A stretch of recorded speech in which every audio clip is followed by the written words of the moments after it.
talked recently about a card that didn't get banned. They're like, what are the chances it gets banned inside of 2020? We should have asked what's the chances it gets banned inside of the next 2 weeks. Yeah, well, yeah.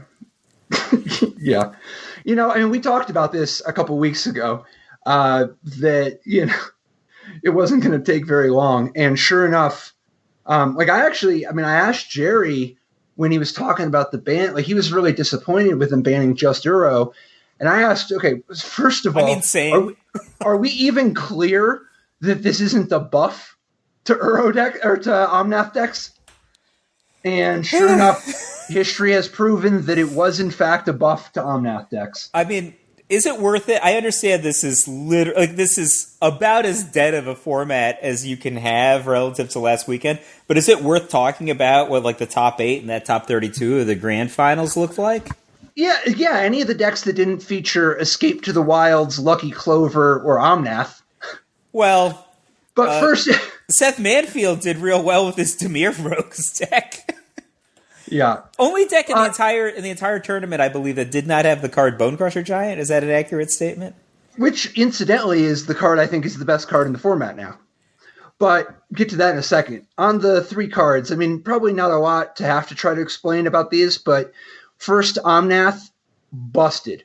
One of the most powerful creatures in the history of Magic. Definitely, this is definitely a top 10 creature all time, in my opinion, but... Wow. I can't really disagree with you, but this is a stark timeline to declare a GOAT on it. I didn't say GOAT, just top 10 all time. It's just okay. What would you think of a card that costs red, blue, green, and white, and it's just draw 7 cards? I would play it in lots of formats. Does that card sound pretty good? Yeah. Okay, so let's look at a moment what it looks like when you play Omnath and then play a Fabled Passage or an Evolving Wild or whatever, right? If you play Omnath and then fetch, you've got so first of all, a 4/4 in play is that's at least worth 2 cards, right? A 4/4 in play? I give you a card. I don't know if I give you 2 cards. What do you mean a card? 0 mana 4/4 is busted. A 4/4. Oh, I see what you're saying. Lotus and a 3 mana 4/4. I apologize. Okay, I understand what you're saying. Okay, yeah. Yeah. Sure. So you've got you've got the yeah. Call of the Herd, and you've got the Lotus to make the Call of the Herd. Yeah, the and Beast in this Attack, case, whatever it is. In this case, it's a 3 mana 4/4 and a Black Lotus. Those are 2 pretty good cards, right? So you could do worse than a 4/4 instead of 2 cards. Well, you could do worse than the best card ever printed. Right. So then you also get to draw a card. So you're already up to 3 cards. It says so right on the card. Right, and then you also get to gain 4 life. So you're already up to... That's, even if we say that the 4 life is, the soft side of a card, there's no question that you'd rather have 6 cards and 4 life than 7 cards, right? No way, man. I give you a card on 4 life, but in Flores counting, that's 2 cards. Oh, I see. Okay, so then you get... white, blue, green, and red bonus at the end. That's 2 more Dark Rituals. That's not a card, Patrick. That's a banned card. Right. So what that is... No, but I'm saying it's 2 cards that are super powerful. No, I'm saying whatever burst you get of mana, that's a banned I know, but you're card. only counting it as 1 card. Sure. It's only banned if you play it as 1 card. Got it. I'm saying if you've got 2 cards that are each double Lotus Petals, you know what I mean? That's... Yeah. So that's the whole package there, and that's not even counting if you get to go upstairs for 4 or whatever, right? But if you're getting at least 2 cards from the body, a card that you drew is 3, a card from the life is 4, 2 cards from the mana is 6, and then debatably you're getting a 7th card from either you are valuing the 4 life at more than a card, and I'm valuing the fact that the card has a text box, so there's the implication that if it ever untaps, you'll draw several more cards. Oh yeah, you just do it again. The problem is that's a very, very, very thin implication, right? Like, basically you just, I mean, some versions of the Omnath deck, not the Adventures version, but the Rampy versions from prior to the Uro ban, and even the decks that are played, without Uro now, that have got like Genesis Ultimatum and everything, like those decks were often just hitting another set of Uro triggers in the same turn. Yeah. But sometimes you draw so many cards that you don't need to use them all. Yeah. But, I think Omnath is comfortably... I have Omnath in the top 10. I think people are still trying to figure out how to use it in... it hasn't taken over Legacy yet. They banned it, obviously, in Historic and Brawl, as well as Standard. But it's already very strong in Modern. And I think it probably needs to be banned. Pioneer, right? Like, I don't know. It's not like it's okay there either. But I mean, Pioneer is an odd duck. If you're going to look at it like that, anything you can do in Standard, almost you can do in Pioneer with greater frequency, right? Yeah, and then, but I think it's only a matter of time before the card becomes extremely strong in Legacy. But so they banned Omnath, sure, and you're like, oh, hey, was it a mistake to ban Uro? No, honestly, they need to ban Uro too. It's just you probably need 10 bans. But if you keep going, the Lucky Clover. I don't think you and I have any disagreement there at all, right? Like, Lucky Clover, as part of the Adventure stuff, before Omnath was printed, Adventures was already like one of the best strategies, and once Uro was out of the way, it was like arguably the best. And when you could incorporate Omnath in it, you just get like the best of both worlds. And even if Omnath was banned, it would be banned for everybody else also, and you'd still get to play Lucky Clover. So with Lucky Clover gone, I think Adventures is definitely not dead at all. No, not at all. Not at all. The thing that's weird is there's been a tradition of Adventures decks as long as the Adventures cards have been printed, right? So we saw a Gruul Adventures aggro deck, right? Yeah, but that's what they want to promote. That was one of the best decks a year ago. That doesn't mean that it's not... Yeah, that doesn't mean that's a thing to take down, though. It's very strong, but it's... Okay, sorry. What I'm saying is, like, that deck was competitive when Oko was printed, was legal and Standard. Obviously wasn't the best, but it was competitive. And that deck didn't even play Lucky Clover, right? You had Golgari Adventures decks that might or might not have played some Lucky Clover. But you're still not... It's not about how strong they are. Like, yes, it's good that they're strong, definitely. But, like, they're specifically trying to hit Lucky Clover because of the way that it's strong. I realize you're saying that, like, yeah, there's these decks that were really good before that have most of the same cards they had then, and they weren't relying on Lucky Clover, right? I'm not even sure what I'm saying on that. I'm saying I don't see why Lucky Clover suddenly catapults a layer. I'm fine with banning it. Don't get me wrong. Because of the way that it's strong. See, when you play Edgewall Innkeeper, and then you follow it up with a number of, you've got a bunch of 3-drops. Like, even if you're playing really strong ones like Bone Crusher Giant, you're still, or any of them, like, you're still playing a bunch of creatures, right?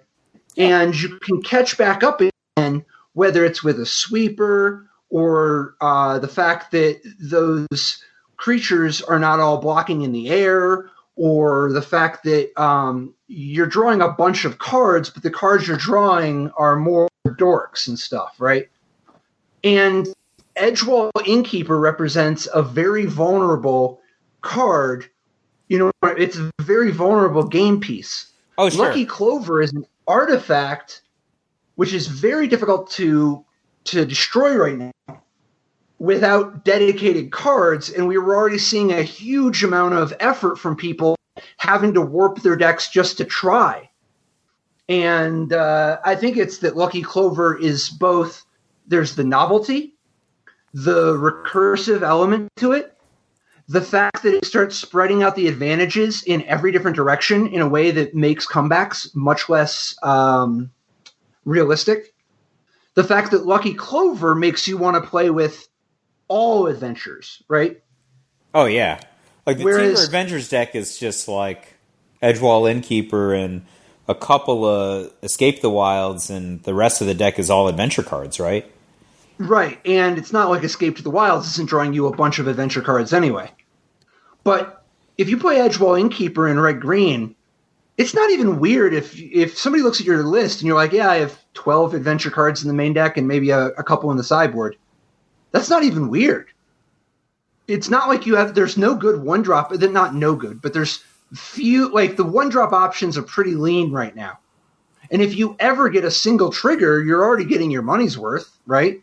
Yeah, I mean, I think that the Edgewall Innkeeper in the aggro decks, part of it is just like mana utilization, because you're just like going to play a card on turn one. Like you said, the one drops are fairly lean in terms of what you can potentially play.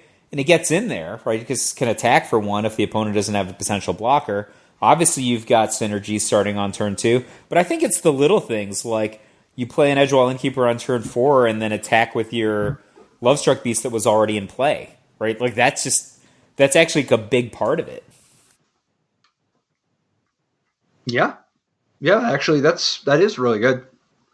But yeah, I think Lucky Clover spreading the advantages out, making comebacks less realistic, putting more constraints on other people for what kind of cards they can even use to interact with the deck, and the amount that Lucky Clover leads to homogenization and going all in. Yeah. Whereas Edgewall Innkeeper is really strong, but it's a lot more. It can be mixed with better play patterns. And then finally, Escape to the Wilds.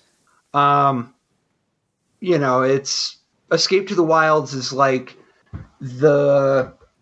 it's both more ramp to get you to Genesis Ultimatum, but it's also more Genesis Ultimatums to pay you off for your ramp. And there's so many really powerful cards. It's not like, even if they ban Genesis Ultimatum or whatever, you would just use the next one, right? Like there's a dozen different cards you could use that are really powerful to take advantage of having a ton of mana. You can just play a different Ultimatum. You can play a different Ultimatum. You can play Ugin.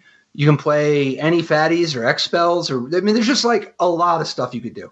Mm-hmm. And then as far as cheap stuff goes, you either have to do it or not, right? Like if you're going to try to go down the path of banning literally every different type of good cultivate, it's a lot of bans, Escape to the Wilds doesn't really have an analog the same way. No. So I think it's a great ban, and I think the format's going to be, first of all, this one's actually, I don't think they're going to have to ban another card this month.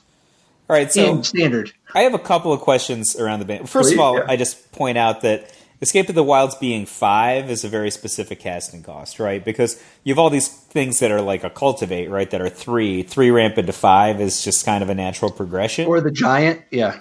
So I think that's special in a way that an Ultimatum isn't. So I get it. So there's two things. So they're like both related to this kind of 3-card ban in Standard, but they're, I think, pretty different questions, and I wanted to get your take on them. One of them is, if you look back at like maybe 3 consecutive bans, I'm going back to like start with the last ban of the 1990s, which was Mind Over Matter, right? So Mind Over Matter is banned in... Well, actually, you can go all the way back. Just go to 1997, when they literally created the Standard with no restricted list. No, I have a specific sequence. Okay. So sure. So 1999, Mind Over Matter is banned in the summer of 1999. And there was an article, I think, that Randy Buehler talked about. The paradigm of banning back then was, we're going to identify the cards that are too big, too powerful, too much of an outlier, or we're just going to remove those cards because cards are the problem, not decks or play patterns are the problem. Now the next ban after that is 5 years later is Skull Clamp, and in a way, Skull Clamp is another mind over matter ban, right? So they identified a card, and they're like, this card is wholly too powerful. I'll tell you what, I'll give you, it's a lot more of a, it's not really a mind over matter as much as it's a Tolarian Academy ban. Okay. Now, but the kicker is the next ban after this, which took another year, right? So they're like, all right, 99, mind over matter. 2004, I want to say. They didn't wait a full year, but yeah. But it was the next calendar year, right? Right. Is the Affinity ban. They banned 8 cards in one day.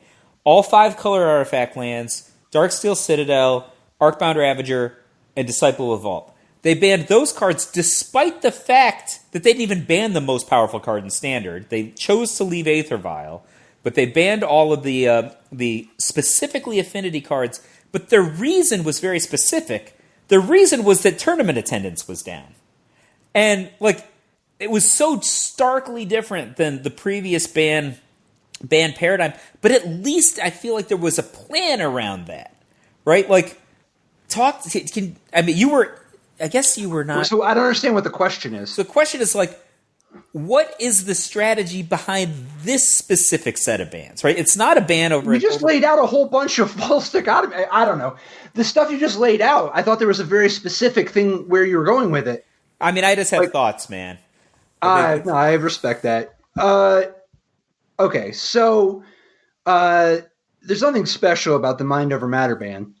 They just kept banning enough cards until eventually it was enough, And there was so much fatigue they didn't even ban Yawgmoth's Bargain. I mean, they did in powerful formats, but they wrote it out, and Zvi actually took it to top 8 at Nationals. Yeah, Nationals that year. But yeah, if you look at the bans since, if you look at the history of the ban list, if you go all the way back when they invented Standard so first of all, Garfield unveils Magic in 1993. Mm-hmm. And then at the end of the year, they are going to introduce this tournament style where you can only play with, you have to play with 60 cards, not 40, right? And they come up with this list of cards you can only play one copy of. In 1994, that was what was popping.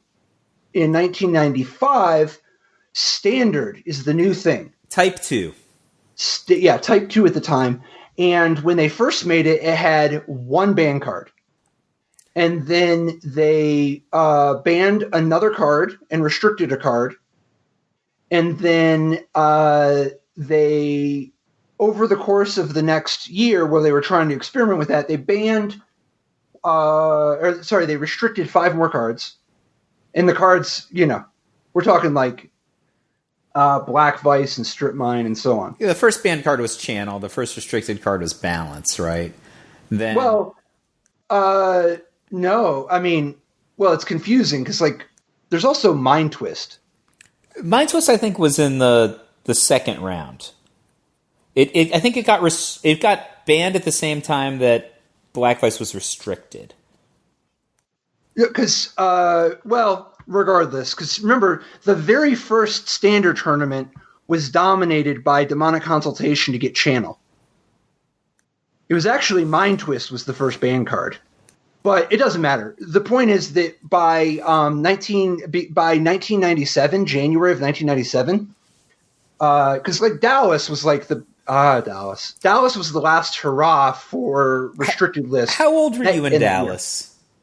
I had just turned 16. I was just thinking, because we were just talking about it, I'm like, I was pretty sure you were 16. Bella is the age that you were when we met. That was my first Pro Tour, your first Pro Tour, and you top 8'd. How many top 8s for our relationship. Say again? How many top 8s does she have so far? She has 0 top 8s. Slacking! But there's no Magic tournaments. So, and shout out to Hall of Fame bot, MTG Hall of Fame bot, for winning, I don't know, whatever the hell the last tournament was. But Grand Finals. Dude, Rivals, Grand Finals, Pro Tour, Mythic Championship, Players Tour. Who in the world knows how it works. Regardless, I don't know. All I know is I won a PTQ for the last one that they had. The restricted list in 1997, they're like, we're going to get rid of the restricted list and we're going to have standard. And in that first year, Xernorb was the card that got banned. And that was it. And it was only because they had that flip-flop when Ice Age left and returned, right? They had to retroactively change it. Right. And that it was because of that too. Because they were planning on it being gone, but in in 98, 99, when we've come into full-on Saga block, because there was not really a big issue, any of the sets, Mirage and Tempest or whatever. But once you got to Saga block, and some of the cards from, older sets got broken in retrospect, but Saga just went so completely off the rails. One year, they actually had 8 cards banned. That was the Combo Winter, right? Yeah, but the thing is, it kind of stretches, because Combo Winter started in one calendar year and included a couple bans like Stroke of Genius and Tolarian Academy. And then it continued for all of the next year. Earthcraft, Fluctuator, Dream Halls. All of it, right? So, but then there was this gap, and they changed the way they design sets, and they introduced Final Design as a team. And it was the biggest disaster in Balance history for them at total. Up until Darksteel, which was the worst. Let me just pause on this for a sec. Guys, I went through the whole banned and restricted list history recently, and I was just kind of thinking, where was I? What was I thinking about when this was happening? I was always very opinionated about things, right? I was was interested in the elegance of the game, and then when I got to Combo Winter, I was just kind of I literally no emotional recollection of the bans in Combo Winter, and if I hadn't recently reviewed this, I wouldn't even remembered things like Fluctuator, Dream Halls, and Earthcraft. I was just was I not playing Magic? And I was well, no, I was playing a lot of Magic. I actually won 3 PTQs that year. Then I realized I wasn't playing Standard though, right? So that was just Donate Illusions, yeah. Yeah, that was the year that you won the High Tide game when your High Tides had been lobotomized, right? A bunch of us were playing Extended, and so I think I just didn't have any concept what was going on in Standard because it was the PTQ. I played Standard every single week. I actually, it tilted me so much. During Combo Winter, I won 56 sanctioned matches in a row. And when my rating wasn't just through the stratosphere, I investigated, and it turned out that the owner of the store it wasn't even really sanctioned or anything. He was just saying it. That's the. And I was are you kidding me? It's the worst. But regardless, when we eventually got to Affinity, they banned 8 cards at once, and that was the bans for that year. They had Skull Clamp the year before, then they banned 8 cards for Affinity, and those two things were the biggest disasters in Balance history. And then there were no bans for many years up until Jace the Mind Sculptor and Stoneforge Mystic, and that was it. You think that Affinity was the worst Balance ever? I didn't say that. No, I'm saying that those two, prior to the last 4 years, those two events were the most problematic from a banned restricted list. It's not even close. Oh, I see. I see what you're saying. Jace and Stoneforge Mystic were 2 cards. Skull Clamp was 1 card, but it was part of the next 8 also in Spirit. And then Academy and Stroke of Genius are part of the next 8 also in Spirit. But other than Affinity and Combo Winter, the only times cards have ever been banned in Standard were Xernorb, in the no restricted list era, were just Xernorb and then Stoneforge Mystic and Jace. And Xernorb was a special case because of Ice Age, getting added back in. And Stoneforge Mystic and Jace was at the time most dominant deck in the history of the game. Standard has just not been a format that has needed very many bans. I remember the day that Jason the Mind Sculptor got banned because Catherine said to me, "Call Patrick and find out if he's okay." That was, please. Dude, I was already in the studio recording the remix. I know you were like, that's like my kid going to college was the thing that you said back to me. She was like, okay. "Oh my God, I know that's Patrick's card." Like for Catherine to have any amount of like resonance that something happened in Magic, that was her reaction. I was just like, oh wow, this is an epic moment, I guess. All right, so how many cards would you guess? Like, there were, after the Stoneforge Jace thing, there were no bans up until Kaladesh block. Ugh. Okay. 2017 or not even forward, like right? So like or I guess the return to Innistrad, like up to that new era, right? So I guess it's return to Innistrad, but the return to Innistrad cards didn't need to get banned until Kaladesh came out. So in the last 4 years, how many cards have been banned in Standard? North of 20, it's got to be. 23. How many cards were banned before that? All time before that? I was going to say, like... Yeah, I don't even know if you count the ones that were restricted that went on the banned list, because that was almost ceremonial. No, but that was before the restricted list stuff. I'm not counting any of the restricted list stuff. Since they started the format and they're like, this is the format, there have been 22 cards added, and 19 of them were, 9 of them were Affinity, and 10 of them were Combo Winter. And then it's just Zern Orb and Stoneforge and Jace. But in the last 4 years, there's been 23. They're just off the rails, man. And it's escalating because it was only like 5 and 4 and 4. Yeah, it was like Smuggler's Copter, Emrakul, Felidar Guardian. This year, there's been 10, and that's not counting the power level errata to 10 companion. I think you really have to look at the companion nerf, too. Well, the reason I don't think that's even... I don't think it's fair to just like put that on a special pedestal, because during Saga Block, even though they banned 9 cards during that whole combo year, even though they banned 9 cards, they also power level errated at the time the cards that had the free mechanic, and then later Karmic Guide, which they eventually repealed all that power level errata. But it's not fair to say that they only power level errated like the companions, like this unprecedented thing. At the time, they power level errated a bunch more cards, like Peregrine Drake or whatever. Sure. They also changed the rules during that time period, right? Like, you used to not die at 0 life that year. They changed that. Yeah, but I think it's different when you're literally changing a rule versus these cards are too strong. We're just going to write an extra sentence on here that says, if it was played from your hand. Like, that's why they got rid of it, is that it was just so fake, And they changed their philosophy. They experimented a little bit with that, but they eventually got to, actually, let's just like let the cards be what they are, and if we have to ban them or whatever, so be it. Whatever. People are probably sick of this. Dude, I hope they get their act together. But man, I don't think that... I don't know, like, isn't this format going to be kind of messed up?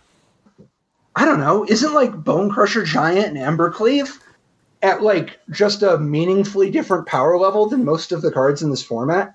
I will tell you a thing I have not said out loud to anybody. I grinded Mythic 3 months ago. I grinded Mythic 2 months ago. No, you've definitely said that out loud. No. I said those things out loud. And I have not logged into MTG Arena in either the month September or October. I have not even logged in to get my free packs. Well, are you going to log in now? Bone Crusher Giant and Embercleave are the best. I own those cards. A lot of people think Rogues are the best. I just think that, like, the style of Bone Crusher Giant and Embercleave that I want to play involves 4 copies of Croxa. I like where your head is at. Maybe isn't Croxa going to just demolish these Rogues people? Well, I mean, he's like next 6-6 up, right? Yeah. Yeah. Plus, you get to play with Bone Crusher Giant. I mean, dude. Yeah, I really like Embercleave. I could imagine not playing Embercleave. Trying to not play Bone Crusher Giant? Like, what are you even doing? Oh, I mean, you don't have to convince me. I remember when the Bone Crusher Giant was first revealed, you were telling me how great you thought it was, and I'm like, I don't think it's that good, and I was wrong. I think that card is fantastic in all the formats. That's such a mirror breaker, among other things. It's so good against any kind of person who's trying to win fair. And fair is going to be on the rise. Like, they just banned Lucky Clover, Escape to Wilds, and Omnath. There's just going to be more people playing mono red or mono white or mono green or mono black or whatever. And I bet Bone Crusher Giant is really good against all of them. Maybe it's a good time to brew. To brew? Yeah. Okay. Play stock Rakdos. Next question. Well, I don't know. What about Ugin? Ugin's good. They left us some ramp cards. Yeah. There's some brewing to be done. You could put together a good ramp deck. Possibly. I don't think I would want to play it at week 1 because I think a lot of people have a lot of residual stuff from how warped the format was before that they're not going to have time to make corrections about yet. They're not going to be thinking about.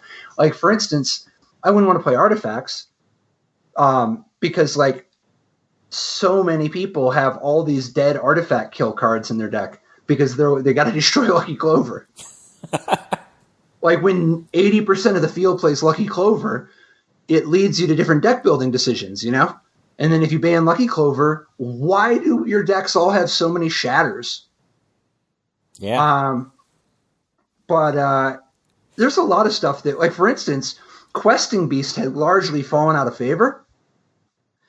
Just because it's obviously amazing against everybody except Omnath.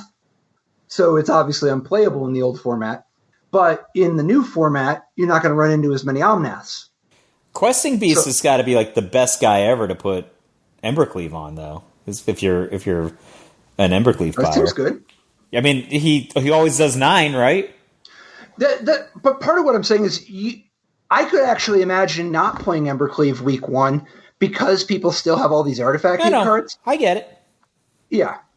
I mean, but yeah, if you're going to put Embercleave on something, I would put it on Questing Beast. Here's the thing. I think that if you're like, all right, I like Questing Beast. Questing Beast just gained a ton of value. I think Gruul sounds great. Because Omnath disappears.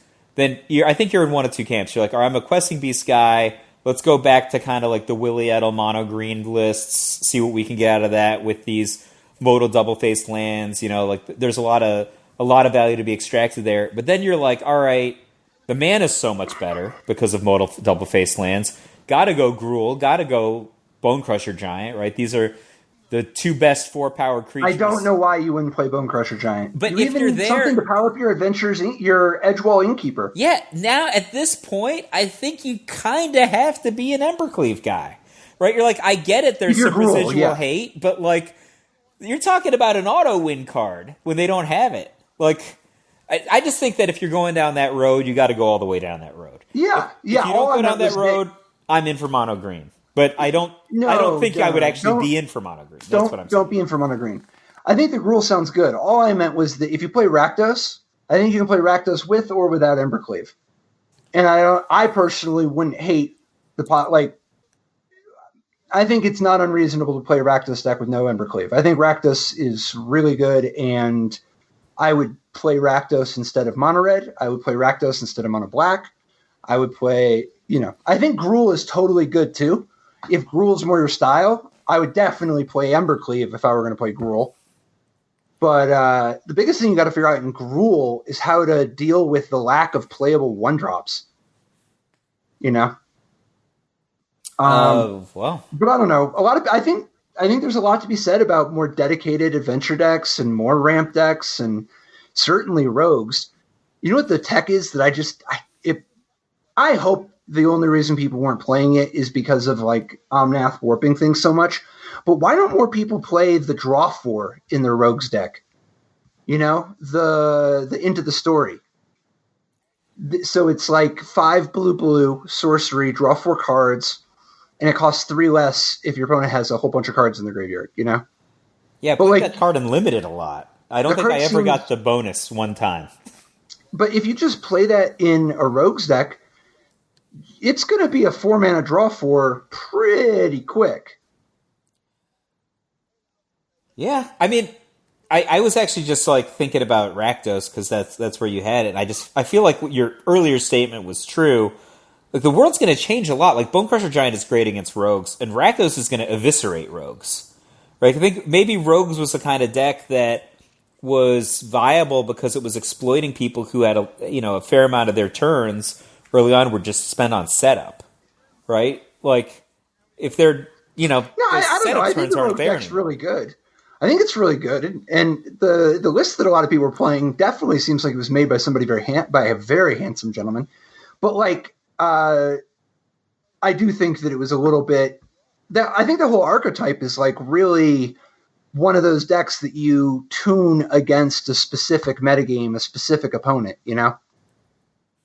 or a couple opponents, but you don't try to beat everybody with rogues. It's not a fairies deck. It's a lot more of a mono blue deck, if that makes sense.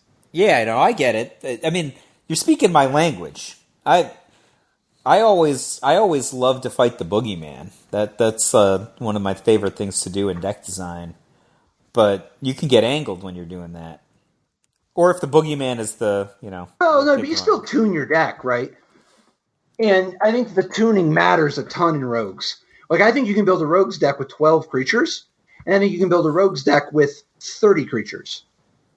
There's like a big range of what kind of rogue decks you can build. I agree. What is it about Rakdos that you find attractive? You're definitely into Kroxa, right? Like, yeah, because when they're milling me with the rogues, like I think rogues is like the most popular deck right now. And when they're milling me and they flip up Kroxa, forget about it. So, what about Ox of Agonis? How about that guy? Do you like him? Yeah. I don't know. I could see playing the Ox. I could go either way on that. It's a good card. The thing I like about the Ox in Standard is like the first fair Ox deck, right? Like Ox has only been played in unfair decks prior to now. Yeah, part of, I think, why I like the Ox is that I want to play Magmatic Channeler and the guy that mills yourself, Mire Triton. Like, I want to play those anyway. And they kind of play into the Ox game plan anyway, right? Sure. Like, Mire Triton is so good against people who invest in good cards, right? Definitely. It's like the perfect here's my little terrible card. It angled you for half your Bonecrusher Giant, and now it's going to eat the card you just spent 4 mana on. It is just such a little hate bear.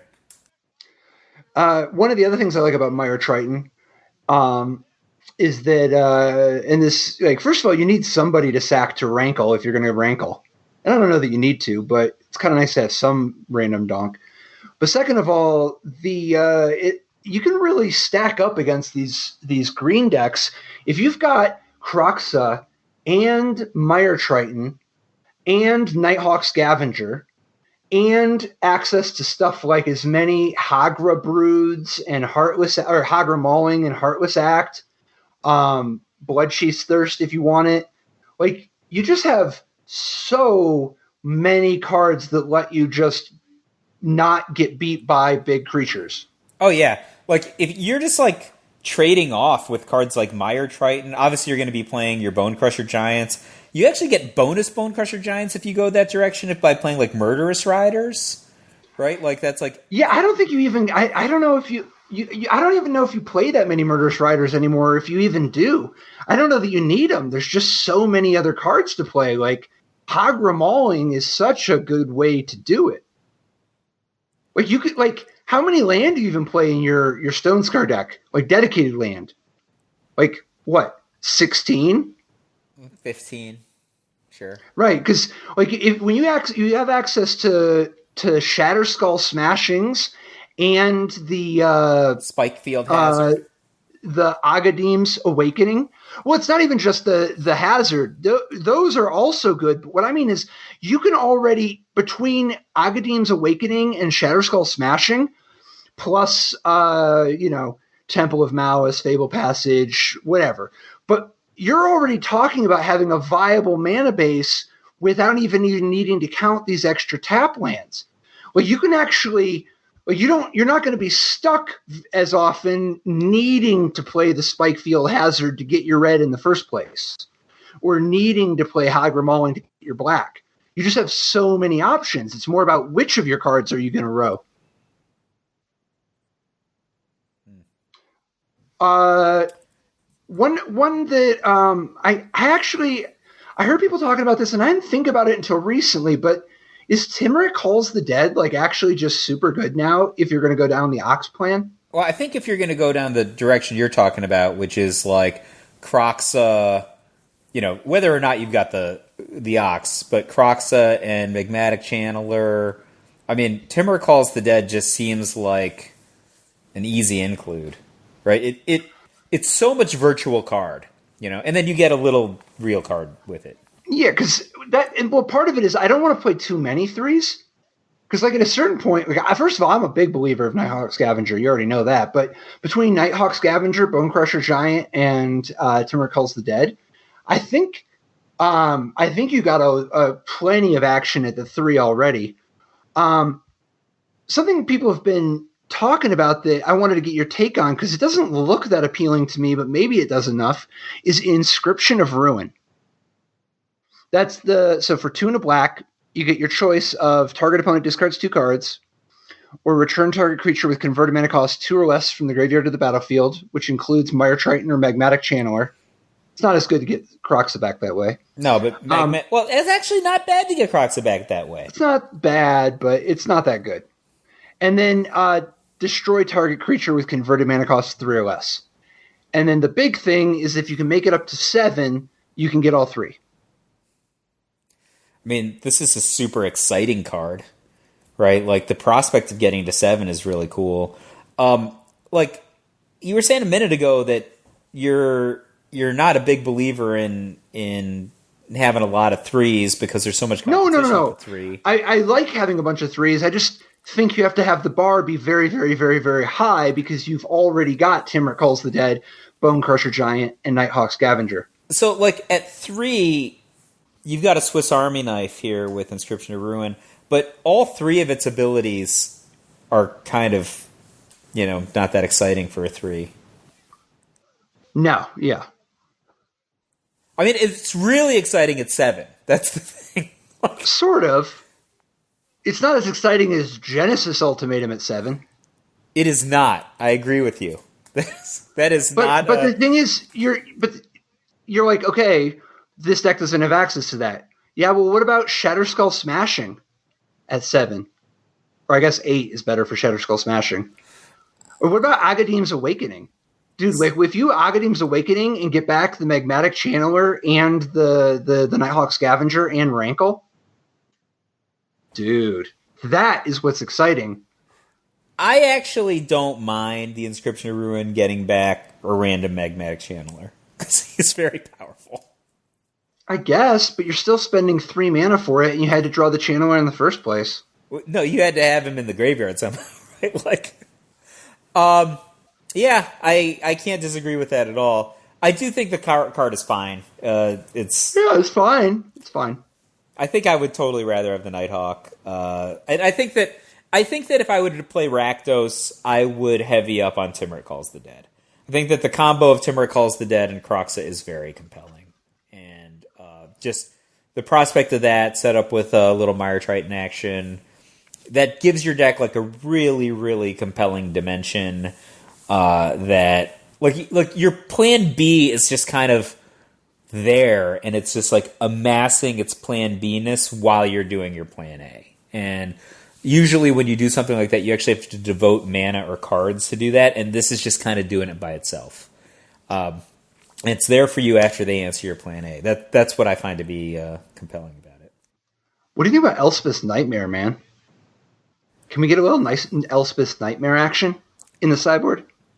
I mean, I don't. Michael Jacob, I think, played Elspeth Nightmare in his main deck. I think he played one when he played his in the grand finals.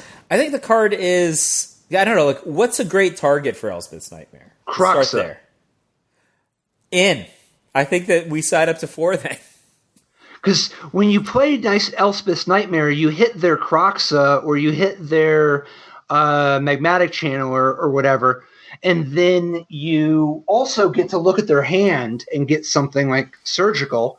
So you're already talking about a 2-for-1 that included some tempo, but then you get to exile their graveyard.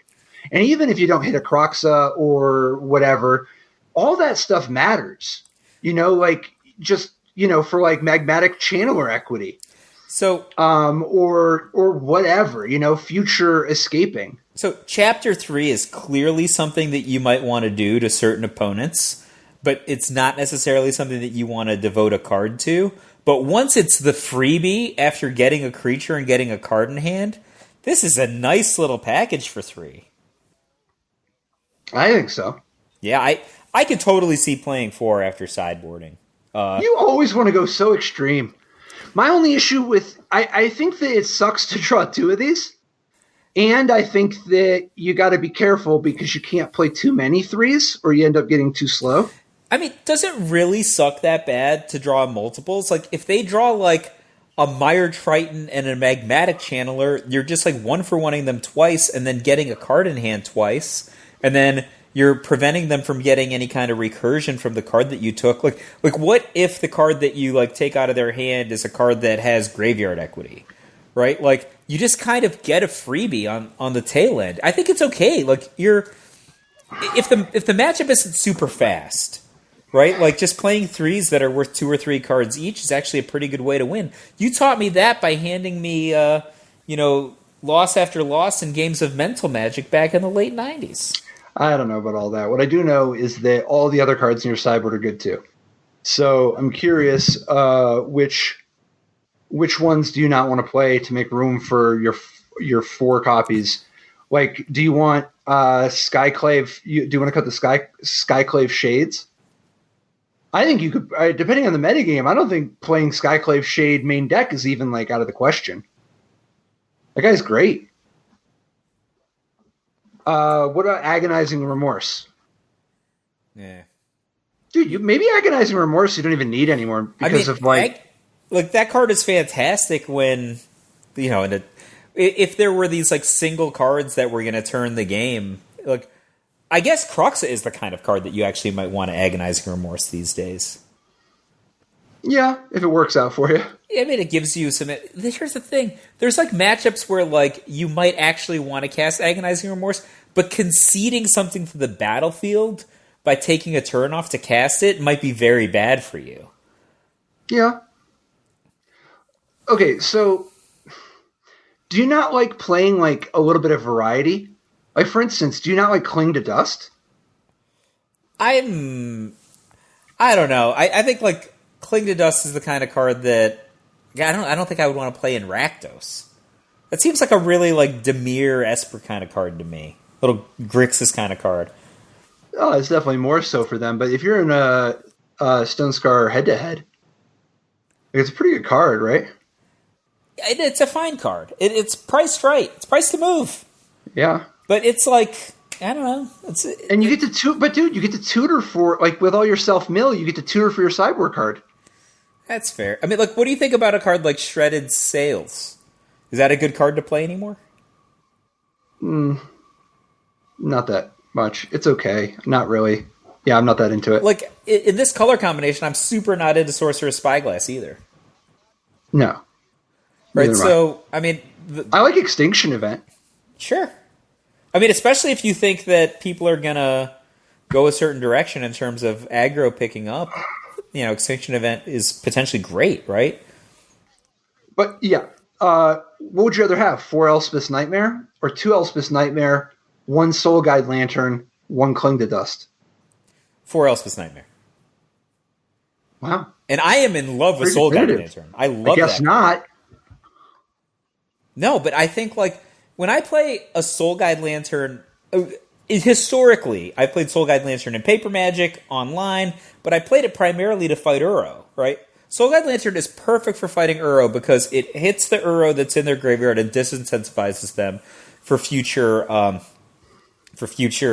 escape, right? Like, that's its differentiation versus Tormod's Crypt, if you could play either one of those cards. I think the incentive is very different if there's no Uro. Like, specifically Uro. I mean, maybe you're going to say, like, the Elspeth or Croxa. I don't buy it. I don't think that those cards are on the same level as Uro. And I think, like, especially when you factor in Elspeth's Nightmare's ability to interact with a Croxa on the battlefield, that really changes the dynamic. I don't know. Maybe if Elspeth becomes very, very popular, I would change my mind, but I don't see that yet. Okay.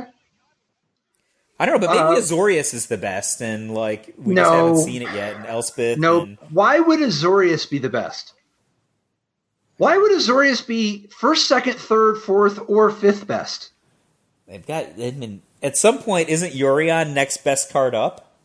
Definitely, but is Azorius one of the 5 best Yorion decks? Huh. Probably. 5 best. 5 is a lot. 5. Yeah, I think so. A lot. I think it's probably one of the best 3 Yorion decks. Might be the best 2. I don't know. You think? So you have Esper and Orzhov better than Azorius both? Well, how many different Esper decks can I count? All right, and I certainly am counting Orzhov. And then how many different Yorion decks can I count? Can I count both 60 and 80? That is a fine question. I am an aficionado of the 60-card Yorion deck. Dude, what about Yorion Rogues? No. No? Not into it. Why? You don't think it could be good? No, I feel like Rogues is about, like, kind of getting down, then getting busy.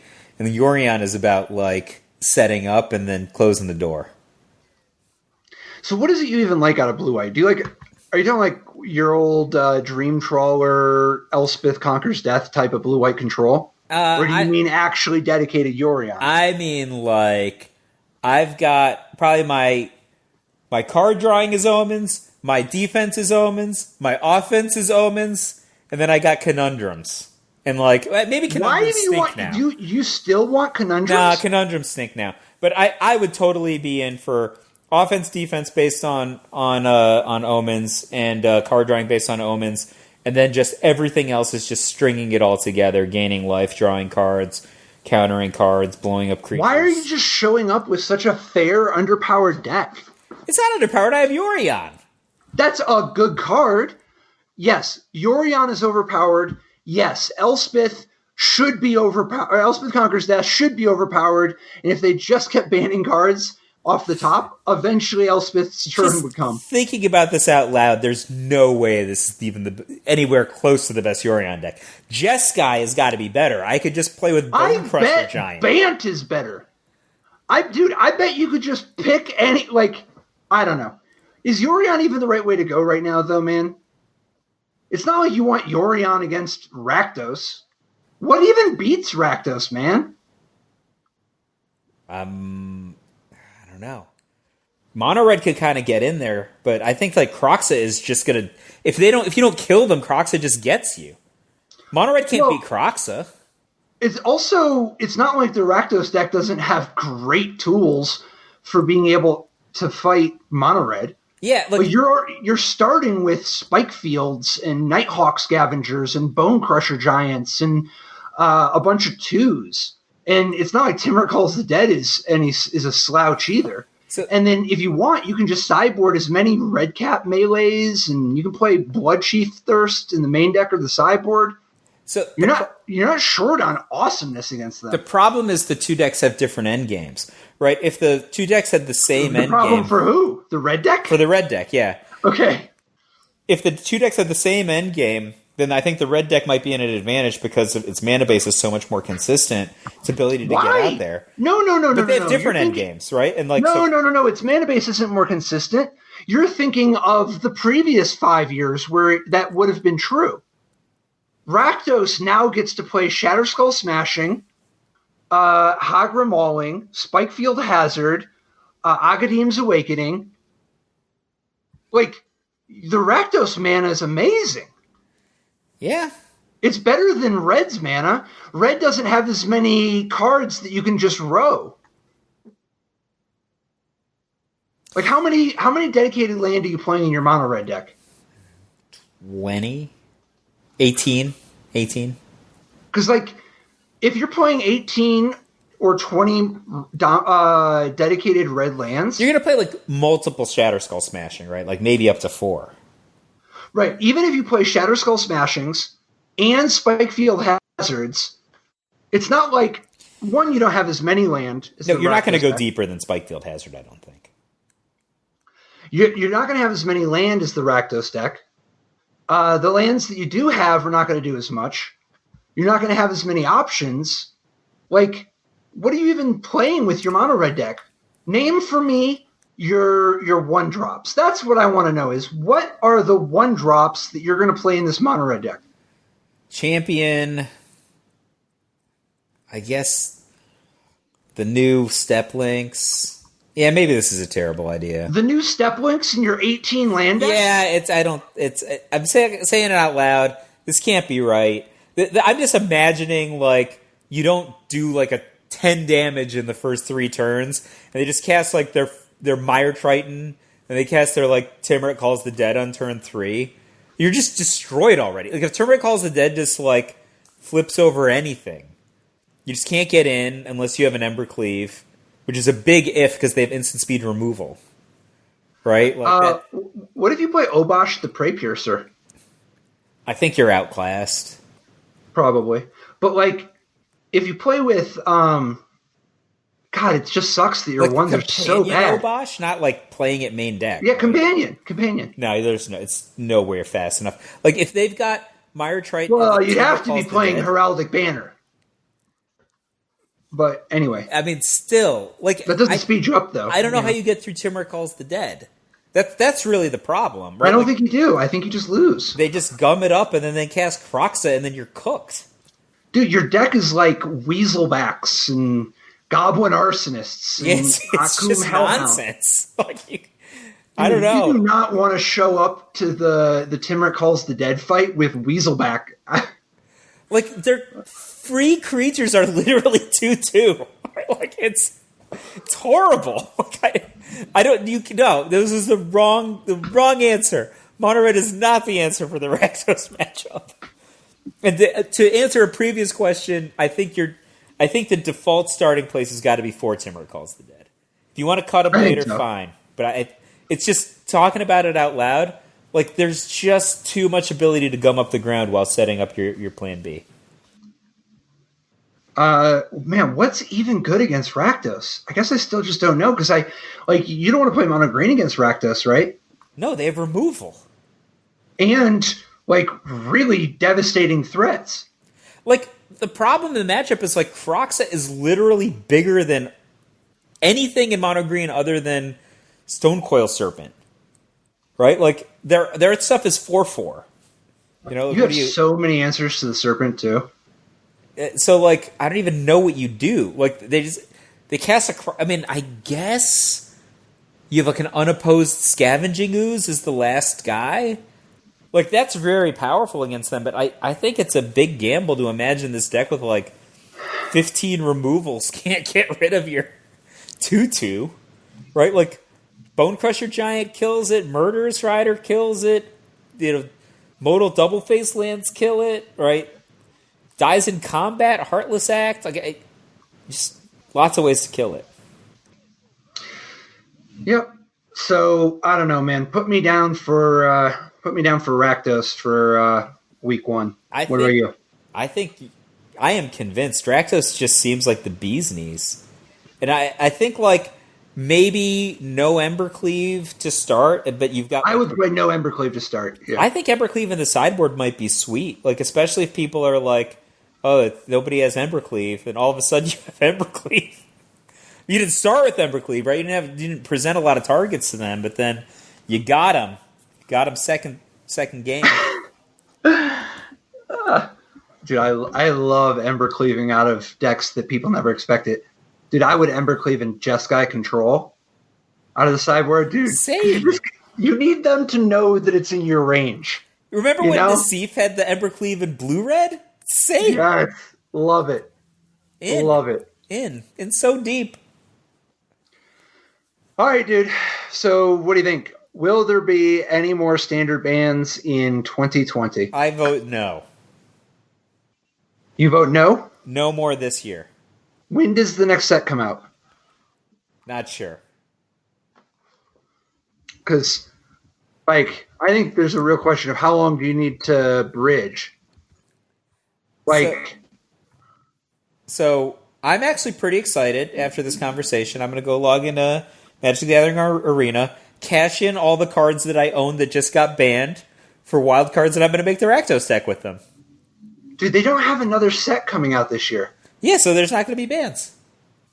There's not going to be bans? There's going to have to be bans. Right? 2020? All right. I'll take above, like if the line is half, I'll take above, and it sounds like you have the under. I have the under. Who do you think they're going to ban? Well, it depends. They should ban Bone Crusher Giant. They should have already banned Bone Crusher Giant. I agree Bone Crusher Giant's probably the best card. But there always has to be a best card. There doesn't have to be a best card that's going to end up being in 80% of the decks. I mean, this is the highest concentration of a card ever, right? Omnath crushed Oko's numbers, and it's not like Omnath was even played as much as Bone Crusher Giant. Bone Crusher Giant is the highest concentration ever. N-1 decks played him. And besides which, he's like the best card in multiple other formats. So, he's all right. I hope they don't ban him. I love him. He's my buddy. Dude, I don't think they're going to ban any. I don't think they're going to ban anything this month, and I think that even if they end up having to ban more stuff, one, maybe they don't have to. Maybe they end up just riding it out. And two, you got to get things somewhere good. Hopefully there's some change in process, and at the very least, I think that it's nice that they banned 3 cards this week instead of stretching it out over the next month. You know, just ban another card every week. I think they should have banned, Omnath the last round, and we would have had a more interesting grand finals. But that's just me. Of course. Dude, plus, does just nobody plays Lotus Cobra anymore? Why is Lotus Cobra not going to just suddenly be good somewhere else? Like, do you really not want Lotus Cobra in your red-green deck? I think it seems good. I think there's a whole red-green deck that's based on landfall instead of based on adventures. Yeah. There's a lot of really powerful landfall cards. Yeah. Plus, all I want in this world is to play land off the top of my deck, man. I want other things, but... okay, yeah, I guess Crocs.